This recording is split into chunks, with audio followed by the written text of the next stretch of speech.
This conference will now be recorded. Right. So there are a couple of emails that are pending at mine. I'll respond them back today by the evening. I was a little busy, tied up this week, so I'll respond back by the evening, and you'll get response to me from me.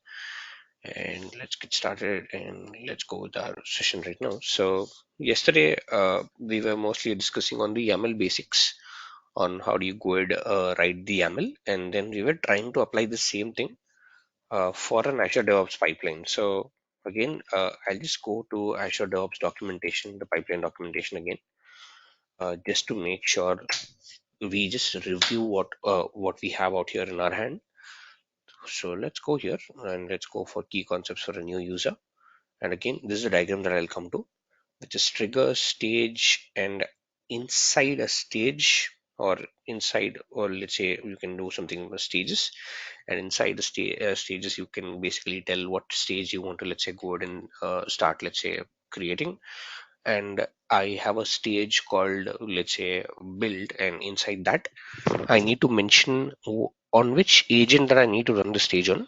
And again, you can do a self-hosted or a hosted agent again. And then you have a job, and under the job you will have something known as steps, and under the steps you can go and give your tasks like the .NET build, .NET publish, and all these things out. So let's go ahead and do the overview skeleton of the YAML syntax that we do have. So let's go ahead and say control N, language, I'll say YAML YAML. And if I want to start writing, I'll say trigger to begin with. And again, as I was telling yesterday, you can say it is something like develop or release, or something like, let's say, feature forward slash star. If you give a forward slash star after feature, it's a wildcard. So this also supports, let's say, wildcards out here.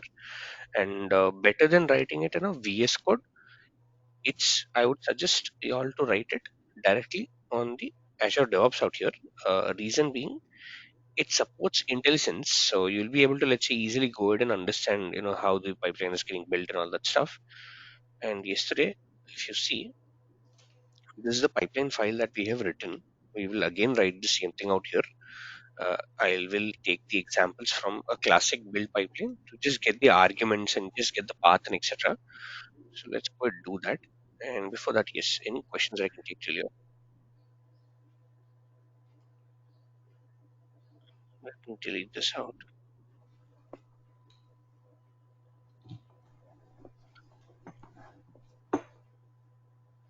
Anyone, any questions? Kumar, do you have a question? All right, so let's go ahead. Let's start a new pipeline. So this is how I started. Let's say new pipeline out here, and I would select Azure Repos YAML, and I would just go ahead and say that this is, let's say, a SQL web application, SQL web app. This is, let's say, the repository that I'm selecting. I'll start with, let's say, a starter pipeline, and let me delete everything on the starter pipeline out here. And here, this is the name of the pipeline that you can give, the name of the file that you want to store. So I can say that this is a, let's say, something like a build pipeline.yaml, or a build.yaml out here. Anything is okay. And you also have something known as a show assistant out here. You can also go ahead and put multiple variables in here, like what is your variable and all that stuff. So let me go ahead, start with the trigger. So control space, start with trigger. Trigger here, I would say it is none. This is for manual builds. If you want a continuous integration, then just go under the trigger and add your multiple, let's say, branch names in the in the form, let's say, something like this, like hyphen release, hyphen development, etc. And after that, I now need to mention the stages. So I'll just go ahead. I'll say control space stages, and under the stages, I will mention what is my first stage. I'll say my first stage is a build stage, and under the stage, I am now mentioning what is the pool. And again, if you're using a self-hosted pool, so under the pool, again, if you want to mention the properties of the pool, please come under the pool, select a tab, and now say, for example, name. Let's say you're using a private pool. You can say this is private pool. This is the syntax for naming, let's say, a particular pool out here. So the syntax for naming a private pool.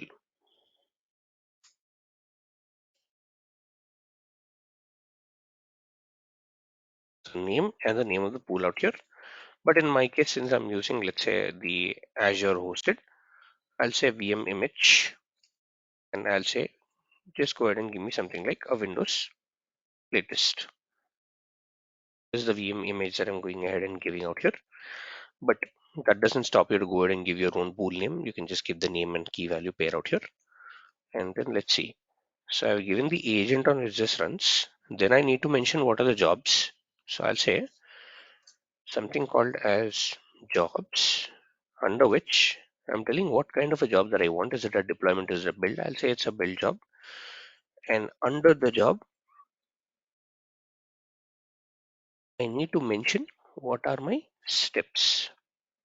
And under the steps, I need to mention the tasks. So I'll just go ahead and say this is steps. Under the steps, now I need to start writing my tasks out here. And for the tasks, I will just use a reference for my older classic pipeline.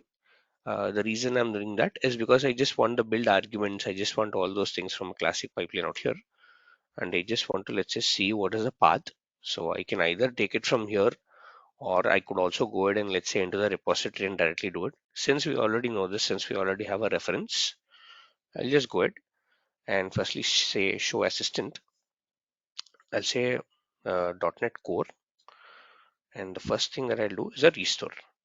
Path to projects, this is what I was mentioning. I'll just go ahead and get the path to projects from here, or you can directly go to your repository and get this. Arguments, I think there should be one argument called, okay, there's no argument, good enough. So let's go ahead and add this out. And this is a .NET task, it's a restore task. And just for your convention, if you want to give a display name, just come under the task, let's say display name, say .NET store. This is your first task out here. Go ahead and give you something known as a .NET restore.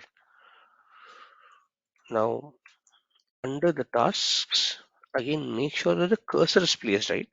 It should be same under the task. Click on this one, say .NET build, path to projects. Let me go ahead and get this out. Build arguments. I'll say configuration, build configuration. Say add, and all these are the variables. I did not declare the variable yet, so the pipeline will fail. So I'll have to declare the variable. I missed declaring this out. I'll come back and I'll declare this. And I'll just go ahead and give a display name, telling that this is a .NET build. Then finally, under this particular task, I'll just go ahead and use something known as another task called .NET publish, then copy, then publish artifacts out here. So let's go ahead and do that. I'll say publish. I'll say the path to project is something like SQL path. Arguments is, these are the two arguments that I need to copy, which is build.artifacts staging directory and build configuration. So adding this out, and I'll say display name, say .NET publish. And finally, I'll have to copy all my SQL files. So I'll do that. Go to the end again, enter, come under the task. So I'm collapsing each and every task as and when I do it so that I know where am I. So the line, I'm maintaining the same line out here. If I change the order, the indentation will fail. And I'll just go ahead and I'll say copy files. And in here, the source folder, let's check out that. Source folder should be something like SQL files, and copy all the SQL files out here. Target folder to be build.artifact staging directory. So if, let's say, writing this out, I'm just copying it out here. And here I'll give a display name, link copy SQL files. and I'll just go ahead and now put one more task, which is my publish build artifacts. So I'll copy this out. I'll say publish build artifacts. This is good enough. And I'll just go ahead and say, okay, fine. This is a publish build artifact. You can give a display name here. Say publish build artifacts. So I have all these things right now. Then I go ahead and declare what is my publish build artifact. I declare what is it and etc. And this is my end-to-end pipeline. And I'll just go ahead and save this out. Again, I'm not saving the pipeline directly on my branch. Rather, I'll create a new branch out here called Azure Pipeline 6. And also, yes, I forgot to declare my variables. So after the pool, let me give it an enter, say variables, under which there are two variables, which is build configuration and the build platform. So let me see this. Let's say build configuration, which is being used somewhere. Let's see, publish yes, build configuration. We'll just copy this out, paste it in here, and say this is build configuration. I'll say release and build platform. I'll say any CPU. And you can give it in quotes or not give it in quotes. Shouldn't make a lot of difference. I'm okay with this. Now let's go ahead and save this out as a file. And I'll say yes, this is the feature branch that I want to, let's say, put this in.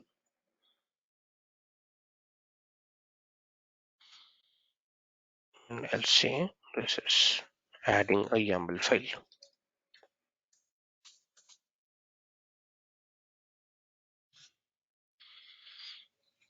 All right, so let me go ahead into pull request. It has this pull request right now. Work item is not linked, so I'll just go ahead and link a work item. And I'll set this autocomplete, delete the feature branch after merging. Approve this out. And once it's merged, now once it merged, the SQL build automatically got triggered. Let's see, adding the YAML files. This is the older one, the SQL build pipeline. So since it had a continuous integration trigger, this automatically got triggered out. I'll just save and cancel the older build so that we don't get confused with this one.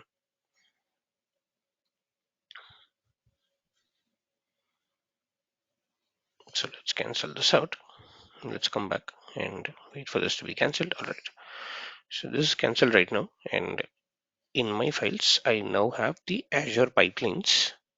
And let me go here into the pipelines out here. And let's see all pipelines. And now I have a SQL web app pipeline that is ready. I can rename the pipeline to, let's say, something like a YAML build pipeline or something like this. Save. And I can just go ahead run this pipeline out into the dev branch and I'll say run. So now I have the YAML pipeline and now it's now triggering out. Again, the same thing is going to happen, nothing very different. But right now the entire build is running in the form of a YAML template. And now let's go ahead, wait for this to, let's say, pick up my agents out here. Okay, and it's waiting for the agent to be picked up. Now the agents got picked up. Same thing. It's trying to firstly check out the repository. It's telling okay, fine SQL, and then it's checked out. Now it's going ahead doing the .NET restore, and then doing the .NET build and doing the publish, copy files of the SQL, and then doing the publish artifacts out here. So multiple things, but same. I mean, same like your classic, but a little different out here. Now you are putting in the YAML context also. You're putting, let's say, the YAML files inside it, and this is how it's going ahead and, let's say, working right now as such. Yes, any questions still here, guys? Hi, sir. Mhm. So is it better to run a classic editor before we run a YAML pipeline, sir? Like so that we can copy paste the variables like build It's configuration all better this. to have your, yes, it's better to have a classic. You can build a classic, understand how a classic is actually coming up. You can also get the YAML definition from the classic out here. So that's what even I do. I don't, let's say, directly go to the YAML. I just understand how the classic works, and then from the classic, make a copy and then go ahead with the YAML out there as such. And also, sir, can we define all those details we given in the YAML, no, sir, without giving any codes like All the details is in, I'm sorry. in the YAML file, no, sir. In YAML file, Mhm. there are some like codes, no, sir. Okay, when you mean this one? Yeah, sir. Can we do this all this without codes, sir? Yeah, you can do all this without codes. I just maintain things like, I just want, there is some spaces and all that I declared, so I just wanted to make sure that that this doesn't fail. So yes, you can go ahead and without codes, you can go ahead and, let's say, do all these things out here.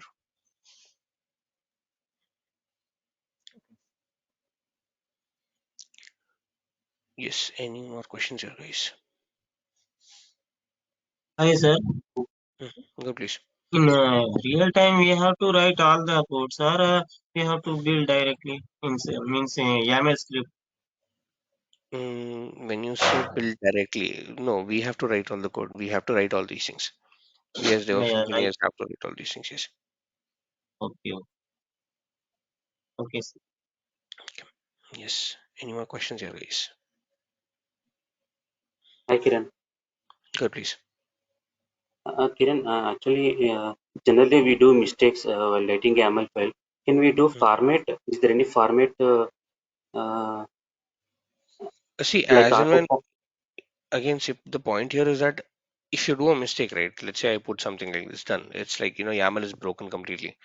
It'll tell you there is indentation mapping, there is something like issues and all that stuff. So yes, formatting is available, but you'll have to just copy this out entirely. But again, it doesn't auto format itself. It doesn't auto correct itself. You will have to, let's say, come here, understand why the, let's say, indentation is missing, and then let's say go ahead and do that. Again, if you just copy all these things out and say format document, it'll only adjust the spaces, the white spaces that you've given additional and all that stuff, but it doesn't, let's say, adjust this out. Let's see this. If I put this in, say, format document, so see, it doesn't adjust the space, so there is no auto formatting out here. This is something that you will have to understand, and you will have to, let's say, go ahead and do this. Again, it will tell you that there's an error. So depending upon that, you'll have to, let's say, see, most of the errors that you get are because of space adjustments. You just have to understand where it is exactly coming, and then you can go ahead and, let's say, give those spaces out here and so on and so forth. Okay, Kiran. Thank you. No problem. Yes, any more questions here, guys?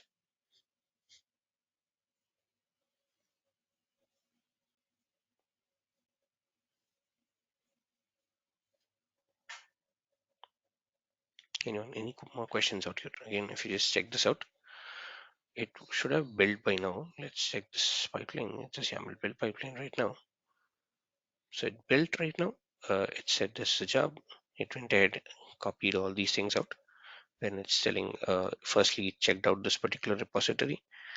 Then it's saying .NET restore, then .NET build, then .NET publish, copy the SQL files, build artifacts, and finally, I have the artifacts out here in this particular folder, which is commands.sql and the sql.zip file that is available out here as such. Yes, any questions that I can take till you?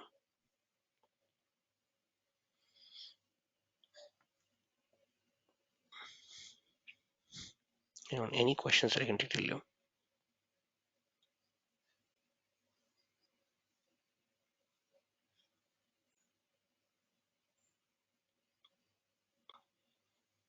Yeah, we good? Hi, sir. Good, please. Sir, except like branching policies to add to the pipeline, is there any advantages of writing in YAML, sir? A lot. You can easily migrate your pipelines to one from one organization to the other. Now your pipelines are lightweighted files. You cannot really do that in a classic. It's a little difficult to do that in a classic. You'll have to, let's say, change a lot of parameters, a lot of things out there. And also it's a modular way to, let's say, go ahead and do that. And when you say except for branch policies, no, that's actually your biggest edge, uh, wherein you can now version control your pipelines. You can see what are the history of your, let's say, commits onto your file. and this file is nothing but a pipeline right now. And if someone wants to edit this out, right, they will have to go through all your branching controls. I will know what kind of a PR, what merge this in. Okay, let me put this in develop. Okay, yes, develop. Okay, this build.yaml, right. I will know what are, let's say, the pull requests and what is the branch, or what is, let's say, or who did commit to this and how did they do commits to this and etc. So yes, so it's version controlling. You can easily migrate your pipelines from one repository to the other. That's one of the biggest advantages that you get with, let's say, YAML out there. And yes, so these are, I would say, the biggest key takeaways when you come with a YAML pipeline out there as such. Thank you. See where my pipeline is running from. Yes, any more questions, guys? Okay, for the ease of this lecture, what I'll do, I'll just copy my infrastructure templates. Okay, so this is my infrastructure file, which creates my SQL server and also my web application, and also adds the connection strings and all these things out. For ease of convenience, what I'll do, I'll just place it in the SQL web, let's say, folder. So I'll just go ahead, and since I cannot do it on a direct repository, I'll just go ahead and say infra push into the develop branch, and let me go ahead and add this particular folder, new folder, templates,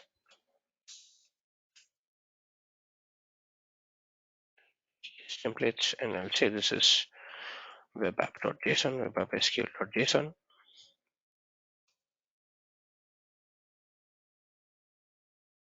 Everything, I'll say adding templates,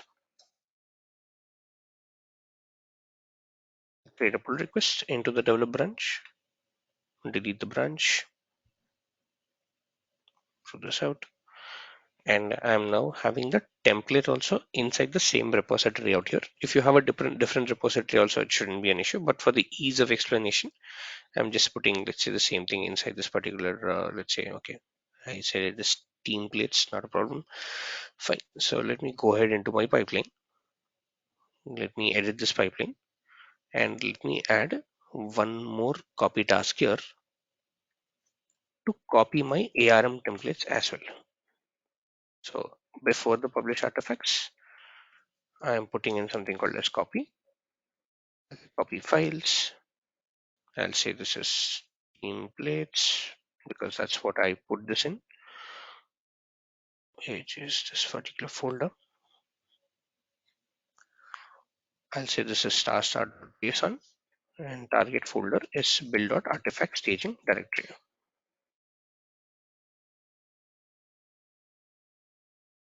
Staging.